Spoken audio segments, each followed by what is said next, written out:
Assalamualaikum warahmatullahi wabarakatuh. Yang saya muliakan Bapak Manajer, Bapak Eka, Mas Seto, Mas Agus, dan semua karyawan PLN Amikus, As-Sagaf, wa jamaah Majlis Ta'lim Daril Mawaddah, hadirin hadirat, alhamdulillah. Di pertemuan kali ini sekaligus juga kita penutupan sementara sampai insyaallah selepas bulan suci Ramadan atau hari raya Idul Fitri di bulan Syawal, panjang umur, sehat afiat, kita bisa kembali bertemu lagi. Dan ini juga di masjid-masjid yang kami adakan pengajian juga libur semuanya di bulan Sya'ban ini. Masih tersisa satu masjid saja, Masjid Al-Amin Fal Jawa 2. Insyaallah di hari Selasa kita penutupan juga, insyaallah. Nah, mudah-mudahan panjang umur, semuanya sehat afiat. Kemudian tadi kita kirimkan doa juga kepada orang tua kita yang sangat rajin hadir majelis ilmu ya di masjid, dengan usia yang sudah cukup sepuh ya. Bahkan ikut dakwah kita waktu itu ke Moti bersama. Seorang ustadz pendahulu baru meninggal beberapa hari lalu, Al-Ustadz Hasan Marasauli. Ya, semalam saya sempatkan datang juga di rumah beliau karena di waktu siang tidak sempat. Karena ada juga anggota majelis yang ibunya meninggal. Dr. Zul, ya, dosen di Unhair, ibunya meninggal. Kita hadir di acara tahlilannya sampai tengah malam. Biasa habis itu ngobrol lagi sampai jam setengah dua malam. Dapat info Ustadz Hasan baru meninggal. Ya, kita doakan mudah-mudahan ya Allah berikan beliau di kuburannya raudhah min riyadil jannah, taman surga. Wala taj'al qabraha hafratan min hufari niran. Jangan jadikan kuburan beliau sebagai lubang neraka. Nah, makanya kita doakan kepada Ustadz Hasan ya, Allahumma ighfir lahu warhamhu wa'afi wa'fu anhu wa akrim nuzulahu wa wasi' madkhalahu waghsilhu bima'i wasalji wal bardi wa nakkihi minal khataaya kama yunka thawbal abyad minad danas. Allahumma abdilu daran khairan min darihi wa ahlan khairan min ahlihi wa zawzan khairan min zawzihi wa qihi min adzabil qabri wa fitnatihi wa min adzabin nar wa adkhilhul jannata bighairi hisab. Sedikit lagi saya. Al-Muttaqi ada fi muqaddimah suratul Baqarah, alif lam mim dzalikal kitabu la raiba fihi hudal lil muttaqin. Di sini dikatakan ada derajat tertinggi. Kita punya derajat, ada disebut pertama muslim. Nah, muslim itu orang yang sudah menerima istislam bima ja'a bihin nabi, sudah menerima, sudah meyakini, mengimani semua yang dibawa oleh Nabi Muhammad. Itu namanya muslim. Jadi orang Muhammad bawa ajaran Islam, kita terima, disebut muslim. Naik lagi level kedua, lebih tinggi, disebut dengan mukmin. Nah, kalau mukmin di sini bukan sekedar menerima, tapi dia melaksanakan semua konsekuensi hukum daripada yang dibawa oleh Nabi Muhammad.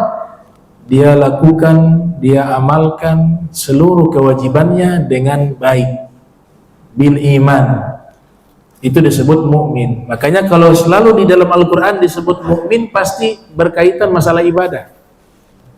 Coba perhatikan, ya ayyuhalladzina amanu kutiba alaikumusiyam, puasa. Ya ayyuhalladzina amanu taqullaha haqqa tuqatih. Ya ayyuhalladzina amanu tubu ilallah, berkaitan dengan ibadah, taubat, sholat, puasa, dipanggilnya dengan mukmin, tidak dipanggil muslim. Jadi kalau orang yang sekedar Islam, KTP Islam, sholat 5 waktu tidak, puasa tidak, sholat tidak, zakat tidak, haji tidak, akhlak tidak baik, tapi hanya modal 2 kalimat syahadat saja disebut muslim.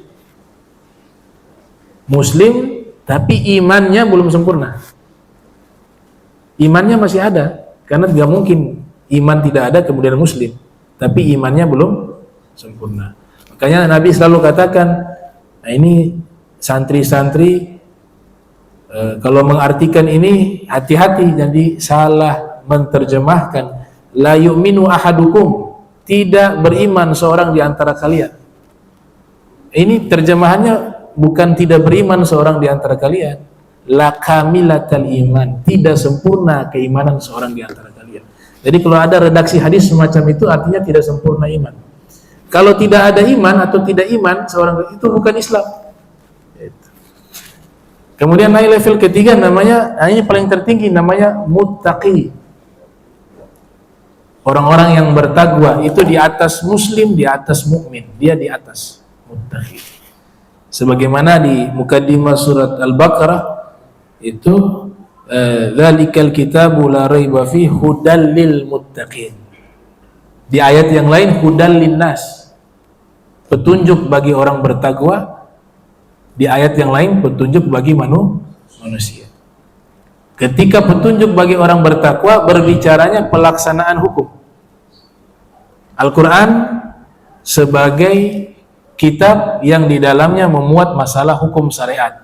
Pengamalan hukum-hukum syariat tersebut disebut sebagai orang itu muttaqin. Tapi kalau hudal linnas, petunjuk bagi manusia, di sini berbicaranya Al-Qur'an menginformasikan kebenarannya. Makanya ada ayat-ayat, surat-surat yang menceritakan tentang iptek, ada. Itu petunjuk bagi manusia.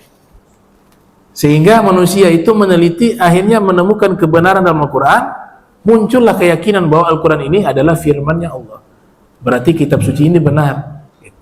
Itu yang diartikan hudal linnas. Tapi kalau hudalil muttaqin, tidak berbicara iptek lagi. Karena dia sudah yakini, dia sudah imani, tapi berbicara pelaksanaan hukumnya. Tuntunan di dalam interaksi sosial, akhlak, semuanya ada di dalam Al-Quran. Tapi ketika hudal linnas, berbicaranya iptek, pembuktian fakta ilmiah oleh manusia walaupun tidak beragama Islam, mereka meneliti, ternyata sesuai dengan isi Al-Quran. Nah, itu namanya petunjuk bagi manusia. Berapa banyak yang masuk Islam sebab penelitian?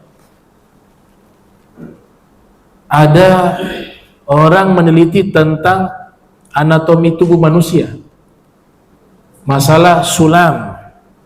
Sulam itu sendi-sendi manusia. Di dalam hadis Nabi katakan persendian manusia ada 300 lebih. Di waktu-waktu awal penelitian ternyata hasilnya berbeda dengan hadis Rasul. Rasul mengatakan 300 sekian, penelitian itu 300 tapi tidak sesuai dengan apa yang disebutkan dalam hadis. 300 juga, tapi tidak persis dengan apa yang disampaikan oleh Rasul. Saya lupa jumlahnya 300 berapa begitu. Nah, ternyata diteliti lagi. Di sini mulai muncul keraguan. Berarti Nabi salah. Ini hasil penelitian mengatakan 300 sekian. Nabi punya 300 sekian yang berbeda dengan hasil penelitian. Nah, mereka beranggapan demikian. Kita punya sikap sebagai orang beriman, harus percaya Nabi tidak mungkin salah.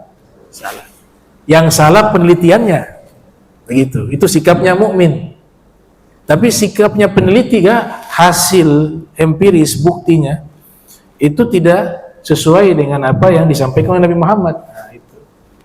Ternyata bertahun-tahun waktu berjalan, dibuat lagi, riset lagi, penelitian lagi, dengan teknologi yang lebih canggih, ditemukan jumlahnya sama seperti apa yang disabdakan oleh Rasulullah. Ternyata ada persendian-persendian ya, yang dia saking halusnya, itu dibutuhkan alat-alat yang super canggih bisa melihat lagi. Ternyata ada serabut-serabut sendi yang lebih halus, yang nanti dihitung jumlahnya sesuai dengan hadis Rasul sallallahu alaihi wasallam. Nah, itu hudal linnas. Ada juga ilmu embriologi, membahas tentang proses penciptaan manusia, mulai dari Al-Quran menyebut di surat Al-Mu'minun secara spesifik, laqad khalaqnal insana min nutfah, kami ciptakan manusia dari sperma, kemudian dia berproses menjadi alaqah. Alaqah diterjemahkan seperti lintah. Lintah itu bagaimana? Menempel. Bahasa Arabnya lintah, alaqah. Al-Quran menyebutkan dari nutfah bercampur dengan ovum di ayat yang lain, bercampur dengan ovum kemudian berproses jadi lintah. Diteliti oleh para ahli di bidang ilmu embriologi atau ilmu janin dalam bahasa Arab. Oh, ternyata prosesnya itu sama persis dengan lintah ketika dia menjadi percampuran sperma dengan ovum kemudian berproses menjadi segumpal darah, diterjemahkan oleh mereka segumpal darah. Tapi kalau saya lebih memilih penterjemahan yaitu seperti lintah, daging yang menyerupai lintah. Kalau terjemahan saya begitu. Terjemahan di buku disebut segumpal darah. Kenapa daging seperti lintah? Ternyata bentuknya persis lintah. Dia menempel di dinding rahim. Lintah kan suka menempel. Nah, bahasa Arab lintah itu alaqah. Al-Quran sudah membahas itu. Kemudian dari alaqah mudghah, jadi segumpal daging. Segumpal daging. Kemudian dari segumpal daging itu mulai muncul tulang. Dan kami bungkus tulang itu dengan daging. Dikuatkan dengan hadis Nabi menyebutkan harinya. Innaka fi batni ummi arba'ina yauman. Sesungguhnya kalian ada di rahim ibu di 40 hari. Kemudian ditiupkan ruh, kemudian seterusnya. Dihitung dengan ilmu embriologi sama. Masuk Islam. Nah, itu hudal linnas, petunjuk bagi manusia. Dan masih banyak. Kalau bicara astronomi juga ada. Ada teori namanya teori Big Bang. Alam semesta dulu menyatu. Kemudian ada letusan besar ya. Dia jadi hancur. Ada bumi, ada bintang, ada planet ini dan seterusnya. Teori ini memang dicetus oleh orang-orang barat. Kalau tidak salah ilmuwan Italia, Lemaitre namanya. Ada juga dari Rusia, dia buat teori namanya teori Bumble Universe, alam semesta seperti balon. Dalam Al-Quran sudah membahas itu. Di surat Al-Anbiya ayat 30. Awalam yaral ladzina kafaru anna as-samawati wal arda kanata ratqa fafataknahuma wa ja'alna minal ma'i kulla syai'in hayyin afala yu'minun. Apakah orang-orang kafir mereka tidak melihat bagaimana langit dan bumi dulu menyatu kemudian kami pisahkan keduanya? Itu kan teori Big Bang. Al-Quran sudah membahas. Teori Bumble Universe, alam semesta ini dianggap seperti balon. Dia menjauh-menjauh, bukan mendekat, makin menjauh. Isyarat di dalam Al-Quran. Afala yanzuruna ilal ibili kaifa khuliqat wa ilas samai kaifa rufi'at. Mereka tidak melihat bagaimana langit itu dijauhkan. Rufi'at ay mana ub'idat, ditinggikan, artinya dijauhkan. Itu hudalin nas. Oh, ternyata benar nih Al-Quran. Kita punya penelitian baru. Dengan teknologi yang ada baru ditemukan Al-Quran sudah berbicara. Nah, itu perbedaannya hudal linnas dengan hudal lil muttaqin. Kalau hudal lil muttaqin tidak bicara itu. Bicara apa? Iman. Kabar di situ di Al-Quran surga, percaya. Gak pakai bukti-bukti lagi. Orang muttaqin itu gak pakai bukti ilmiah lagi. Surga percaya. Kemudian neraka percaya. Hari kiamat percaya. Gitu. Tapi kalau manusia yang belum mukmin mereka butuh bukti. Makanya Al-Quran juga sebagai kitab suci yang memuat ayat-ayat kauniyah, membahas tentang alam, untuk sebagai pembuktian kebenaran Al-Quran kepada manusia yang belum beriman. Nah, itu kira-kira yang bisa kita baca sedikit tafsir biar waktu agak lama untuk konsumsi. Sudah ada ini, ada Ghanam insyaallah ya. Sayyidut ta'am fid dunya al-lahm, pemimpin makanan di dunia dan di akhirat adalah daging kambing. Allahumma, ada hadis palsu tuh mengatakan mana akala rus arba'ina sobaha kharajat min qalbihi ya nabil hikmah. Orang yang makan nasi 40 hari berturut-turut keluar dari hatinya hikmah. Saya bilang kita makan bukan 10 hari, dari kecil sampai hari ini enggak ada. Itu ternyata hadis palsu yang buat tukang penjual beras. Ya, mudah-mudahan Allah Ta'ala berikan istiqomah, sehat wa afiat. Allahumma jam'ana hadha jam'arhuma wa tafarraqan ba'di tafarraqan ma'asuma wa la tajal minna wa la minna syakil marah subhanaka bihamdika asyhadu an astaghfiruka wa atubu ilaihi wa sallallahu alaihi Muhammadin wa ala alihi wa sahbihi wa barik wa sallam wa ila hadratin nabi Muhammadin sallallahu alaihi wasallam. Al-Fatihah.